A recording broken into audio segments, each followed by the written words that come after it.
인적성 공부하면서 이걸 도대체 왜 풀어야 하는데 실무 역량이랑 상관없는 거 아니야? 이런 생각 한 번쯤 해보셨을 겁니다. 저도 인적성으로 뛰어난 인재를 도대체 어떻게 뽑아? 이런 생각을 했던 적이 있는데요. 설마 기업 인사 담당자들이 이걸 모르고 있을까요? 인적성 검사에는 사람들이 모르는 숨겨진 목적이 있는 겁니다. 그리고 그 진짜 목적을 알면 인적성을 준비하는 전략이 완전히 달라집니다. 결론부터 바로 말하면 납득하기 어려울 수 있으니 먼저 인적성 시험의 구조부터 뜯어볼게요. 먼저 G사트입니다. 수리논리 20문제, 추리문제 30문제, 한 문제당 1분 내로 풀어야 합니다. SKCT도 마찬가지예요. 언어 이해, 자료 해석, 창의 수리, 수열 추리, 이름만 다르지 구조는 비슷합니다. 이거 어디서 많이 보지 않았습니까? 수능이랑 판박입니다. 제한 시간 안에 정해진 유형의 문제를 최대한 빠르게 정확하게 풀어라. 기출 분석하고 유형별로 문제집 풀고 시간 재면서 반복 훈련하고 공부 방식까지 수능이랑 완전 똑같아요. 그러면 이런 생각이 드는 거죠. 이거 결국 수능 잘 봤던 사람이 유리한 시험 아닌가? 맞습니다. 유리해요. 구조 자체가 그렇게 되어 있으니까요. 근데 중요한 건 이게 실수가 아니라 기업이 일부러 그렇게 만든 거라는 겁니다. 간단하게 생각하더라도 수능 잘 본 사람은 학벌이 좋을 테니까 학벌 좋은 사람을 뽑으려 하는 거 아니야? 라고 생각할 수 있는데 사실 이게 전부가 아닙니다. 사례를 하나만 들어볼게요. 현대차는 2019년에 수시 채용으로 전환하면서 적성검사를 폐지했습니다. 이제 적성검사 시대는 끝났다. 당시 분위기가 그랬어요. 그런데 2025년 적성검사가 다시 부활합니다. 왜 돌아왔을까요? 적성검사의 실효성이 없는 걸 몰라서? 아닙니다. 알면서도 다시 가져온 겁니다. 왜 그런지 지금 말씀드릴게요. 인적성 검사의 진짜 목적은 모나지 않은 부품을 고르는 겁니다. 부품이라는 단어가 거슬릴 수 있어요. 근데 잠깐만 들어보세요. 대기업은 수만 명이 일하는 조직입니다. 시스템이 있고 프로세스가 있고 매뉴얼이 있어요. 신입이 들어와서 하는 일의 대부분은 이 시스템 안에서 정해진 업무를 정해진 속도로 처리하는 겁니다. 구조를 바꾸거나 새로운 전략을 짜거나 규칙에 문제를 제기하는 건 신입의 역할이 아니에요. 그러면 회사 입장에서 신입을 뽑을 때 가장 중요한 게 뭘까요? 이 사람이 우리 시스템 안에서 큰 마찰 없이 일정한 속도로 돌아갈 수 있는가 이겁니다. 그리고 그걸 확인하는 가장 싸고 빠른 방법이 인적성이요. 수천 명을 한 번에 앉혀놓고 시간 압박 속에서 문제를 풀게 하면 딱 세 가지가 드러납니다. 첫째, 제한 시간 안에 정보를 빠르게 처리하는 속도. 둘째, 패턴을 찾고 규칙을 따르는 능력. 셋째, 지루한 반복 속에서도 집중을 유지하는 체력.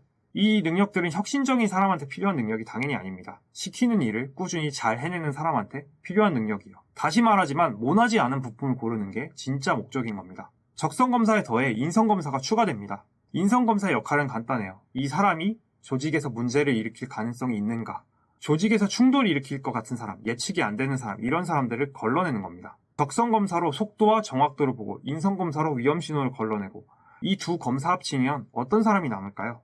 크게 튀지 않으면서 주어진 일을 묵묵히 처리할 사람. 이게 기업이 인적성으로 뽑고 싶은 사람입니다. 저도 대기업 현직자로서 매일 느낍니다. 인적성에서 측정하는 능력, 실무에서 쓸 일 없어요. 엑셀 쓰고 계산기 쓰고 AI 쓰는데 도형 돌리는 능력이 왜 필요합니까? 인적성 잘 본 사람이 일을 더 잘하느냐? 체감상 차이 없어요. 시스템에 잘 맞는 사람을 찾는 도구니까요.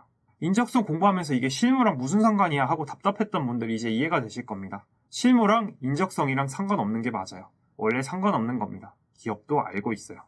그럼 이런 생각 드실 겁니다. 인적성이 부품을 고르는 시험이라면 어떻게 하라고요? 답은 간단합니다. 기업이 부품을 고르겠다고? 그럼 내가 가장 좋은 부품인 척하면 되는구나. 이걸 감정적으로 받아들이면 손해요. 전략적으로 가야 합니다. 지금 여러분이 해야 할 건 이 시스템이 불합리한지 따지는 게 아니라 일단 이 시스템을 통과하는 겁니다. 먼저 회사의 기준에 맞추세요. G사트를 보라고 하나요? 보면 됩니다. SKCT를 보라고 해요? 보면 됩니다. 올해 신유형이 나왔나요? 적응하면 됩니다. 이 시험이 불합리해. 이런 걸로 사람을 어떻게 평가해? 맞는 말이에요. 근데 그 말은 합격하고 나서 하면 됩니다. 지금은 게임의 규칙에 맞추는 게 먼저예요. 규칙을 욕하면서 시간을 쓸 건지 아니면 규칙을 이해하고 이길 건지 결과는 완전히 다릅니다. 다음으로 새로운 능력을 만들려고 하지 마세요. 수능 감각을 되살리세요. 이거 정말 중요합니다. 인적성은 새로운 걸 배우는 시험이 아니에요.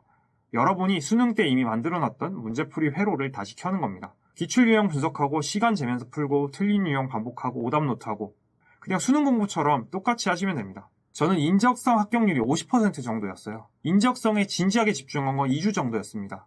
참고로 막학기에 15학점 정도 들으면서 자소서, 면접, 인적성을 병행했습니다. 이게 왜 가능했냐면 저는 새로운 걸 배우려고 한 게 아니라 수능 때 만들어놨던 감각을 다시 꺼냈기 때문이에요. 모르는 문제 여러 번 다시 풀고 잘 푸는 유형은 아예 손도 안 대고 여러분도 수능을 보셨을 거 아니에요? 그러니까 그 감각을 빨리 키셔야 합니다. 마지막으로 인성검사를 가볍게 보지 마세요. 많은 분들이 적성검사에만 집중하고 인성검사는 대충 넘기는데 이건 위험합니다. 아까도 말씀드렸죠? 인성검사는 조직에서 문제를 일으킬 사람을 걸러내는 필터입니다. 적성에서 아무리 고득점을 받아도 인성에서 위험신호가 뜨면 탈락할 수 있어요. 인성검사를 잘 보는 방법, 이건 노하우가 따로 있습니다. 단순히 좋은 사람처럼 답해라, 적당히 거짓말해라 이런 얘기가 아니에요. 일관성 점수라는 게 있고 너무 이상적으로 답하면 오히려 신뢰도가 떨어져서 탈락하게 되거든요. 특히 요즘은 AI가 도입되면서 인성검사 난이도가 점점 어려워지고 있어요. 이건 다음 영상에서 따로 다룰 테니까 댓글에 링크를 확인해주세요. 인적성은 여러분의 가치를 증명하는 시험이 아닙니다. 인적성에서 떨어진다면 그건 여러분의 능력이 부족해서가 아닙니다. 인적성 시험날 그 시간에 그 시험 유형에서 회사의 기준을 못 맞춘 것 뿐입니다. 그러니까 회사 기준을 맞추는 것에만 집중하세요. 이 관문을 넘어야 면접이 있고 면접을 넘어야 입사가 있고 입사를 해야 여러분이 진짜 뭘 할 수 있는 사람인지 보여줄 기회가 생기는 겁니다. 부품을 고르는 시험 통과하면 됩니다. 통과하고 나서 여러분이 부품이 아니란 걸 증명하면 됩니다. 저도 그렇게 들어왔고 여러분도 그렇게 들어오시면 됩니다. 그리고 당부드리고 싶은 말은 대기업 현직자가 어떻게 생각할지 한번 상상을 해보라는 거예요. 여러분이 빠르면 6개월, 1년 안에 그 위치에 도달할 수 있으니 화이팅 하시길 바라겠습니다.